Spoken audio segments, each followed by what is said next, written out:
Ralph Emerson once said, "Do not follow where the path may lead. Go instead where there is no path and leave a trail." Hello, everyone, and welcome to Nerdy Optometrist. I'm excited for my new episode on the series Across the Border, and this time we're going to travel all the way to United Kingdom. Our guest for today is a dear friend and a mentor who has been with me in the same college of optometry back in India. She started her journey in optometry in 2006, then went ahead and pursued her optometry in United Kingdom as well. I'm really excited to learn more about her journey and her experiences. Thank you, Jamila, for being part of this podcast, and welcome. Hi. Hello, everybody. So, Jamila, tell me, this is one question I ask everyone. How did you bump into this field of optometry? So, optometry actually, I shouldn't say this after so many years in optometry, but it happened by accident. So, I was very passionate since childhood to be a doctor, as any normal Indian family is, so they either want their kids to be doctors or engineers. So, I wanted to be a doctor, but obviously I didn't score the number of marks you needed to enter into medical colleges. And I didn't want to waste a year. And one of my friend whose mom used to work with an optometrist in India. So she recommended that, the flexibility of an optometrist, especially for a girl. So, it's a very flexible profession that we are in, fortunately, so that's why I got into optometry. And to be honest, as years pass by, I am very proud that I chose optometry as a career. So, here I am. Yes, I think everyone has a very similar story of accidentally bumping into this wonderful profession and then just falling in love with the kind of things we can do in this field of optometry. So I completely can relate to that. Now, how was your journey when practicing or studying optometry in United Kingdom? Can you tell me a little bit about that? Okay, so I studied optometry, like you're all aware. I studied optometry in India, and I studied optometry in UK again because of the way it is practiced.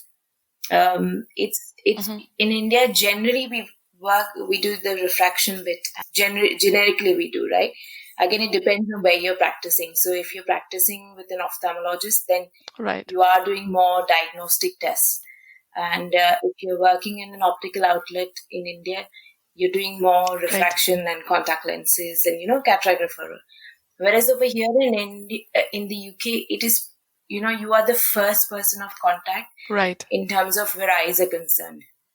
So I had to either produce a logbook, which showed my competence, which we are very much well trained to be able to fulfill the logbook. But obviously, I did not have enough time to produce that because by the time I qualified in India and by the time I had come to UK, was very short time for me to produce all the evidence of my competence.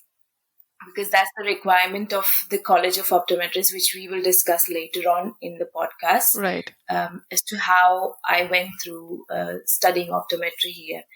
But when I talk about logbook, everybody, whenever we're studying optometry in India as well, it's like the number of cases and stuff that we do. This is not the number of cases we do. This is the number of, so there is an optical body which maintains the standards that they want the optometrist to be able to practice and or know about it, So there are, I think, 72 competencies that they have. And every competency, they not just test you on it, they see, they have assessors which come and see you working in practice. So that's why it was quite a bit of things that I needed to show and I couldn't show it. So I had to come here and study again. So I did my degree again. So technically I did the study bit again here. And I'm glad I did because it not just gave me the insight of how optometry is practiced here, but also I think it helped me fit into the lifestyle of British people, because we live in a very different culture and very different community in India. Whereas in the UK, because our profession is the first touch, you have to interact with people. So if you don't get what people are talking or what they mean, you will lose a lot of, the client trust because they depend on you, on your advice. So, It's all about fitting in the correct culture in and understanding the mindset, especially when you're working with the patients. Yeah, so it was all good, I would say. That's wonderful. So, I tell me a little bit about how is the practice different in UK versus India? I do know we did, briefly spoke about this. So, I want to go back to that question and understand how has been optometry practice in India versus optometry practice in UK for you. So over here, again, we do not have the right to say that this person has a particular condition. Say, for instance, because it's a more Caucasian people population here, you do see a lot of, sight-threatening conditions like macular degeneration. We cannot say that it's confirmed, but over here, I'm the first person, probably I'm the person who can pick it up and refer the person to the nearest hospital or nearest eye care. So that is a good thing that you are allowed or you are the first person to pick up.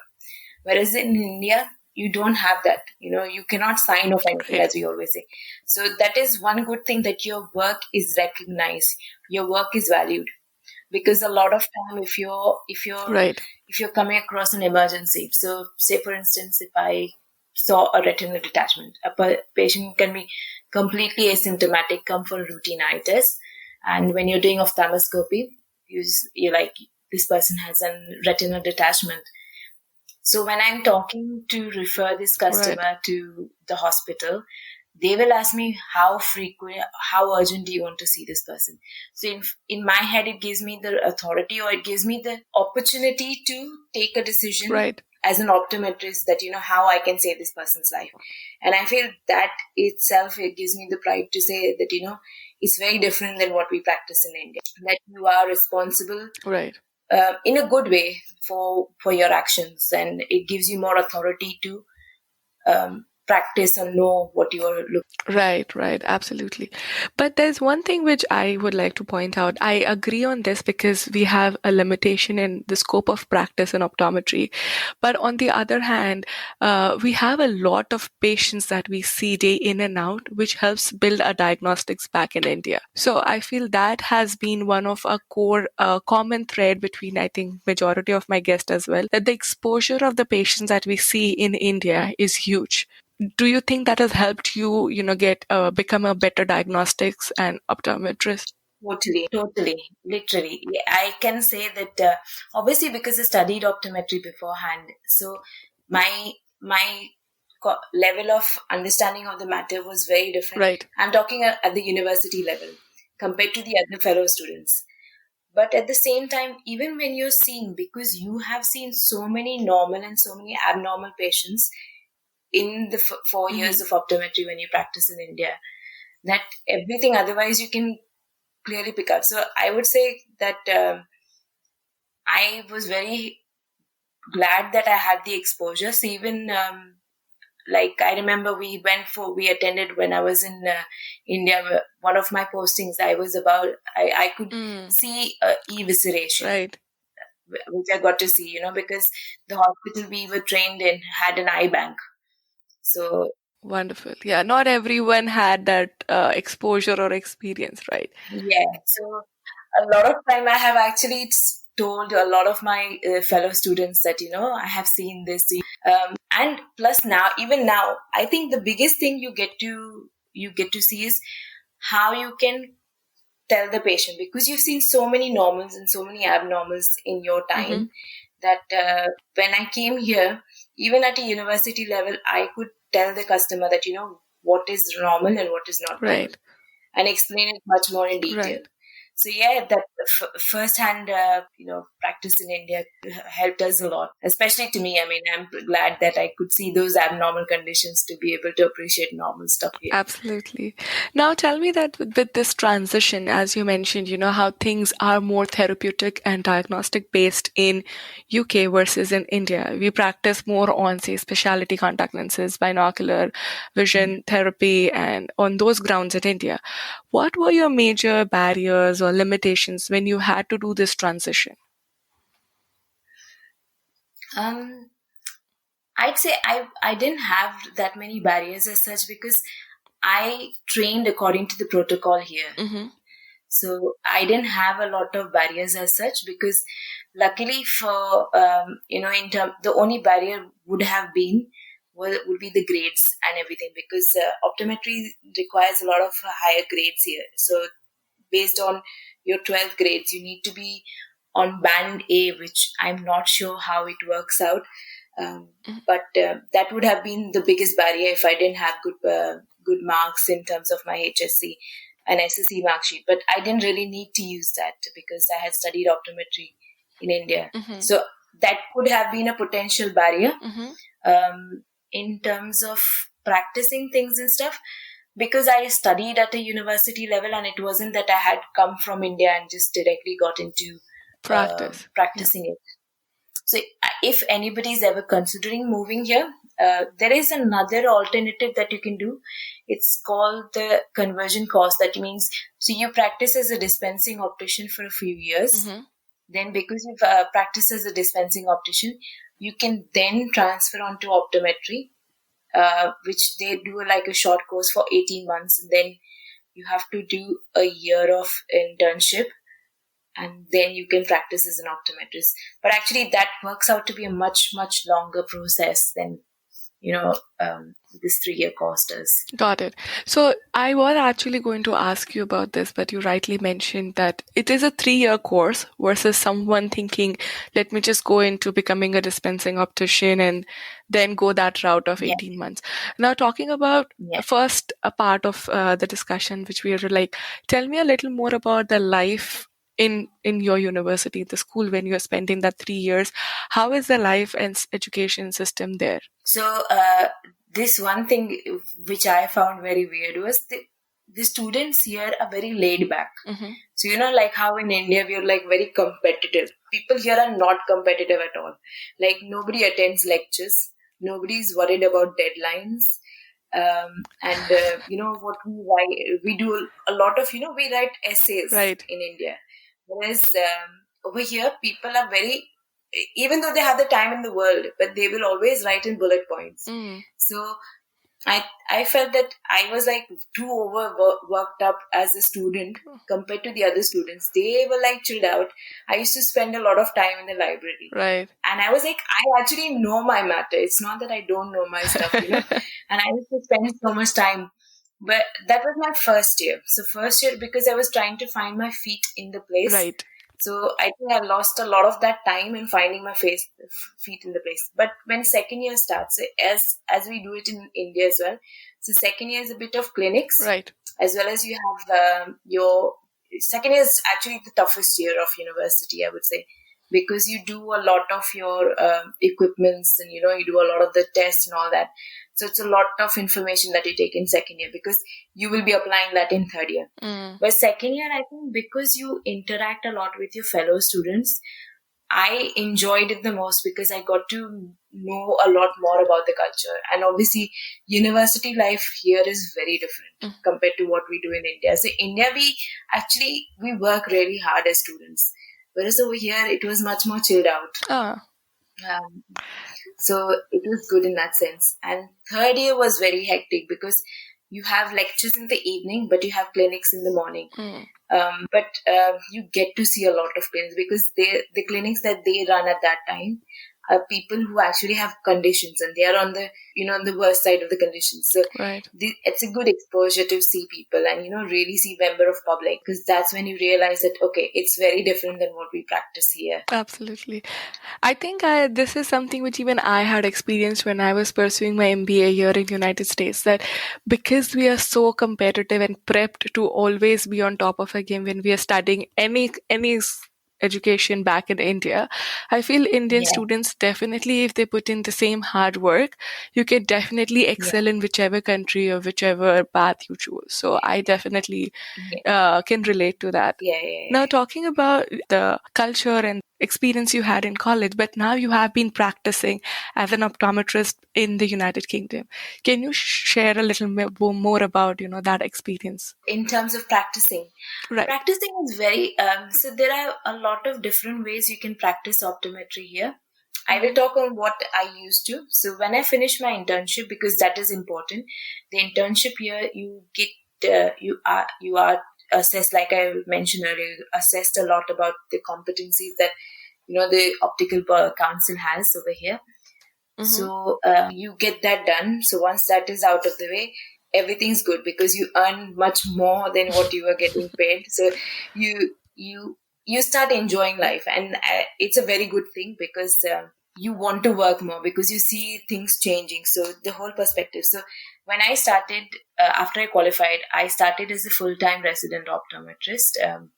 So where you work, because of the laws here, you work 5 days a week. You are practicing optometry. So you see 20 patients a day, 20-minute testing time. So what you do is I'll just go through a normal optometric routine that we do. So you take... Yes, please. So you do history taking. So basically when the customer comes in, there's a support staff which is there outside. So they do all the pre-screening and everything. So pre-screening includes fundus photography. It includes the auto refractor done and pressure test done. A new thing that they've introduced recently, especially in the company where I work, it's called Specsavers. So they are very big on terms of eye care. So comprehensive eye care. So they expect us to know or interpret OCT. So they offer it to customers if they want to get it done. Then they get that done. So that is a whole package that comes into your room. So you ask the patient to come in. You do the history taking. You've seen all the results previously, so you know what is going on. Then once the history is done, then you do the diffraction bit. It takes you 5 minutes because they have phoropters here. So you basically, you're sat as an optometrist. You hardly move from your chair, which is a good thing. And then you do the fundus assessment and the health check, basically. And you go through the OCT. And I think that is a very good thing because you can get the opportunity to show the test and explain the test to the customer. And, they themselves have seen, because a lot of time when some people who have regular hospital appointments with their eye conditions, right? Because the ophthalmologist is so busy themselves, they don't get the opportunity to show them any results. So, kind of backtrack what was going on and what's going on. Whereas for us, because they believe we have all the time in the world to explain and show them, so they feel relieved. So you are not just treating the condition, you're rather treating the patient's mental security. So which is a very good thing that we get to do here. And once that is done, then depending on what the outcome of the site test is, then you expect you show the customers where the spectacles are or contact lenses go. So so that's a resident. I mean, you can do that, or you could become a contact lens optician as well. But then contact lens optician is too boring because you're just doing contact lenses. You're not doing anything else with that. So I have a question for you. So how you mentioned you working with Specsavers, which, correct me if I'm wrong, is an optical setup which do offer a comprehensive eye care as well with the optometrist on board, correct? Yeah. So how do the other optometrists practice? Do they practice independently as well with the doctors, or it has to be in conjunction with optical outlets? So what are the different mode of practice an optometrist can do in United Kingdom? Right. So there's one which is resident optometry, which I do. The other one is locum optometrist. So locums are, so right now I'm practicing as a locum. So locum are people who generally they cover for people who are on holidays. So so you're working during the holiday season, or when people are sick or anything like that. So that's when they're generally working. So locums are working when they please, or freelancing, if you can call it. Right. The other optometrists are hospital optometrists. So these people are like how we optometrists in India work under ophthalmologists, but they themselves have a different setup. Like they have there are different clinical areas as well. So macular optometrists, then there are cataract specialists, there are the orthoptics area which they have. Then they have pediatric optometrists as well. So they have different job roles as well. Those people, they take hospital optometry as as their career. So when they start doing the pre-reg, they do their pre-reg in a hospital setup. So then at that time they can decide what optometric field they want to go into. Got it. So that is another field which people go for. The third one is domiciliary. So what that is like you're going to test people who are bedridden. So you go to their houses to test their eyes. And that is one of the new fields which is getting quite a momentum these days, because a lot of elderly people live in the UK as well. So it is kind of something which they are kind of promoting and pushing things a lot. So that is one of those things. And the other ones are more, qualifying courses after you've qualified as an optometrist. So you can do independent prescribing. So that's which allows you to do prescribing medicines, because over here as well, we can't really prescribe medicines as such, because you're not trained pharmaceutically to be able to do that. I think a lot of other optometrists in Australia can do it, because their course of the optometry course there is different. Right. So they are trained. Whereas over here, we can't prescribe any medications as such. But also, also for optometrist who wants to prescribe therapeutics in Australia, I did have another episode which I covered for this for Australian optometry. They did mention even they have to go and take a course on therapeutics to be eligible to prescribe medications. So yes, I think there are those options available where you can specialize in whichever field you want to excel and grow into, and then practice accordingly. So that one is independent prescribing, and then the other one, retina specialist, because of the OCT being gaining so much of momentum. A lot of optometrists, because you get bored doing the same thing, you don't want to be doing that, get better with one or two.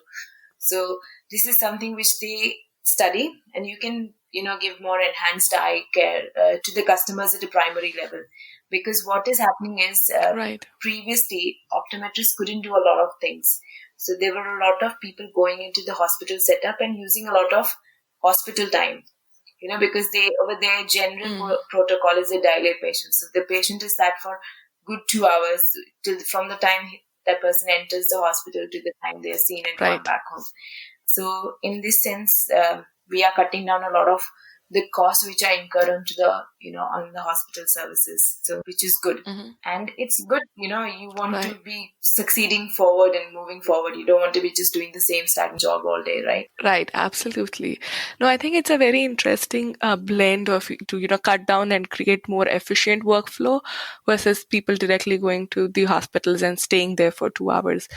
I'm sure this is a global issue where we do not have enough optometrists or ophthalmologists versus the demand that is there from the patient side. So I feel this is a very good way how UK is approaching it, giving you so many options to specialize and help, take care of the problem at the initial level and stream down and take away the burden from the ophthalmologist. Now, I have another question for you, because I know you went there after you got married and you did not initially plan to go to, study there. But for students or people who want to go just get themselves educated in UK and then pursue optometry, what are the visa limitations, or how do they need to apply, if you have any idea on those grounds? So I came on a spouse visa here. So what I might say is very different than what people who are just pursuing it as a career would do it, right? So generally, if I am not mistaken, if you're coming to work here, study here, you are allowed, because they are very flexible in that sense over here, that they want people to be able to support themselves, right? So if I'm not mistaken, it is 20 hours work, per week. They give you 20 hours allowance of working, because that much money hopefully should be enough for you to kind of have a money to use in hand.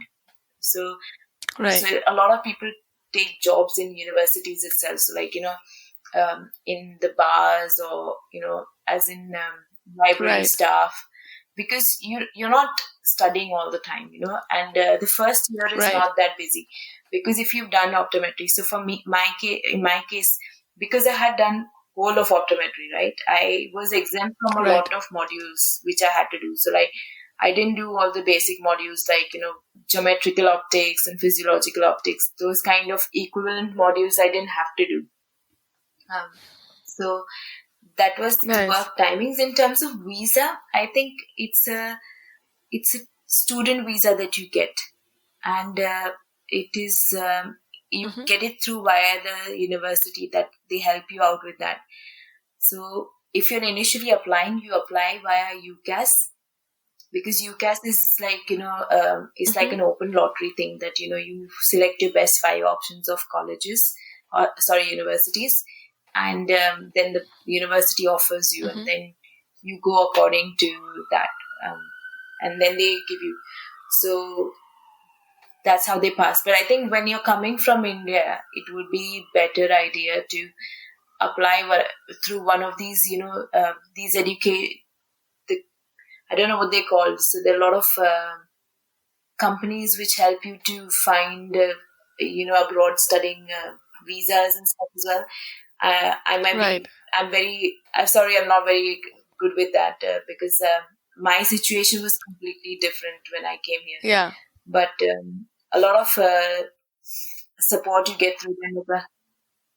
There are a lot of consulting, consulting firms which help you get the right colleges. Yeah, but I think there are like 7 universities who teach optometry here. So it is not a lot of universities that you have to think to. And I would be happy to help anybody who is looking into getting into here. In terms of, that's the only thing you can do. You can't do masters here. You can do masters here, but it doesn't have a weightage as it would have as a master's of any other profession, because the thing is, there is no difference of a master's optometrist and a BSc optometrist in terms of pay package, because at the end of it, it all comes down to money, what benefit you get, right? So, but obviously, whatever money you're earning in India compared to what you earn here is there is quite a lot of difference. And the respect for the profession is also because people are very, very aware over here about the role of an optometrist in eye care compared to, you are always treated as an optician, where you just go for testing, getting glasses. Whereas over here, they're like, oh no, if I've got an itch in my eye, let me go show it to my, optician. She'll advise me. Right. Right. Is there any... Talking again more about visa, I'm not sure if you can answer this, but is there any visa issue once you graduate, like when you want to start practicing as an optometrist in United Kingdom? Do you have to apply for any work visa? Because in United States, you need someone to file for your work permit, only then you can pursue. Is there something similar back there as well? So there are 2 important bodies when you're considering studying optometry or pursuing optometry as a career here. One is the General Optical Council. So the General Optical Council is a body which deals with the optical matters and which is for the public. Whereas there is another College of Optometrists body which generally takes care of all our study, education, and finding you places to work, giving you future guidances and all that after you qualify as well, and conducting all these other courses and everything. So the College of Optometrists is the one which issues the visa, or supports for the visas as well. So once you've done your university, then you have to get a pre-reg year. So the pre-reg year is the internship year, and you have to find it yourself. Over here, you don't nobody finds it for you. So the college or the university is not responsible for finding you a job. You have to do that once you are in the 2nd or 3rd year, because you need that. Because once you have finished that 1 year, then you apply for your work permit or work visa. So how that works is, once that is done, your company, whoever you're working for, because if you're working wanting to work here, you will need to be fully employed. You'll have to show some form of interest. So I think a lot of companies do pay for your supporting visa kind of thing for your work visa, and they have. I think at least the minimum they want you to work for them 3 days a week, if I'm not mistaken, because that's the contract.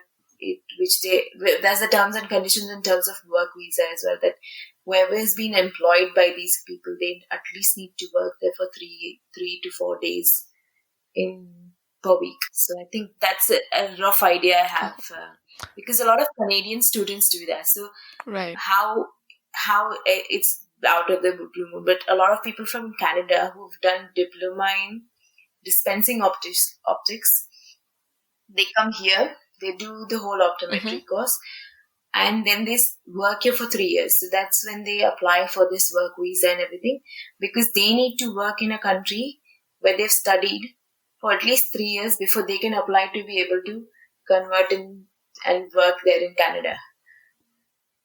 So we have a lot of Canadian students and a lot of Indian students as well. You'd be surprised as to how many people do the conversion course. So that's the visa way, I think. And a lot of information you can actually find on in terms of, what you need for the logbook. So you can directly come and practice here as well. So a lot of people who have worked for 4 to 5 years in India, they can directly apply as well. They don't need to follow the path I chose to, because they hopefully should have a lot of evidence to prove their competence to the College of Optometry, saying that we can do that. Because what if you have met majority of it, what they expect you to do is you come here, work in an optical outlet, and try and get those other competencies done, which you haven't managed to get it done in your logbook. So whatever records you're showing them. Right. So that is another alternative. I think it's called the non-EU route of applying to get to be registered as a practicing optometrist here. So all that information is pretty self-explanatory in terms of on the website of College of Optometrists. So if you go on to College of Optometrists UK, it gives you a lot of elaborate information in terms of your visas, in terms of what you can choose, because you can come and practice from anywhere else, but it's just you have to meet all the other demands of working, being able to work in. They have a box of competencies that they want you to be able to fill in. I think if you fit into all of that, then they are happy to give you the chance to work here. And they actually love people who've got a lot of experience over here, because it shows it's helpful for them, because you've got more hands-on practice in terms of seeing and nurturing people, right? So, yeah. Right. Absolutely. I think this is a great information. Thank you for sharing it, because sometimes people would be having that feeling that, I don't want to go back and study for 2 years, 3 years again. Yeah. Is there an alternative option? And, this is something you have just hit the nail correctly, that these are the things. Just go on the website and, they can. Yeah, because a lot of people, a lot of, I think when I was studying, there was this guy who was from Pakistan. So he had done a tech course. So lab tech, so he did an equivalent for dispensing optician. So he had to do a year of dispensing optician, but because he had worked for so many years, he then did a 2-year course of conversion course to optometry. Wonderful. And then he was practicing as an optometrist. So yeah, there are a lot of ways and things that you can work. And in fact, it is a very different way. If anybody wants to really pursue optometry here, it's pretty nice as an experience. Thank you so much for sharing that. I think this is something which we all really might have as a fear, how different the culture would be. Will I be able to fit into that difference in the culture and practice? But your positive feedback and the way you have shared your journey, I think it's really giving a lot of positive feedback for anyone who's planning or to pursue, or who's already there but is confused. How should they, restart the career? Should let's look into these options and then, just go ahead and practice optometry in the best way possible. So thank you so much, Jamila, for sharing that. One last question before we end this episode is, if you would like to share one tip, one takeaway message based on your entire experience in the field of optometry, what would it be? One tip or one thing which I always remember whenever I go to my day of work is, I want to serve sight, I want to save sight, because if the world can see the right things, they can do the right thing. So you do your right thing because you are seeing the right thing. So I think that's one message which I want to say, because right now, the way the crises are in the world, just see and use the right and positive things around you rather than, worrying about the negative. So yeah, because we always deal with positive and negative lenses, to make sure you always push the most positive and the least negative. That's wonderful. So, yeah. Thank you so much. I really liked your analogy of, using your optometry into the real life. So thank you so much, Jamila. I think I'm an optom nerd. So I think I have all nerdy optometrists as my guests, so I'm so proud that you are a nerd as well. So welcome to the gang. cool. No, it's my pleasure to share my experience to your listeners, and I hope it can help and benefit at least one person, if not many. So, Absolutely, yeah, thanks. absolutely. And I will definitely be sharing all your information in your LinkedIn account so they can approach you if they have any further questions. Thank you so much for being such an amazing guest, Jamila. It was a pleasure talking to you. Thank you. It's my pleasure. And good luck to everybody listening to you. Thank you. Thank you.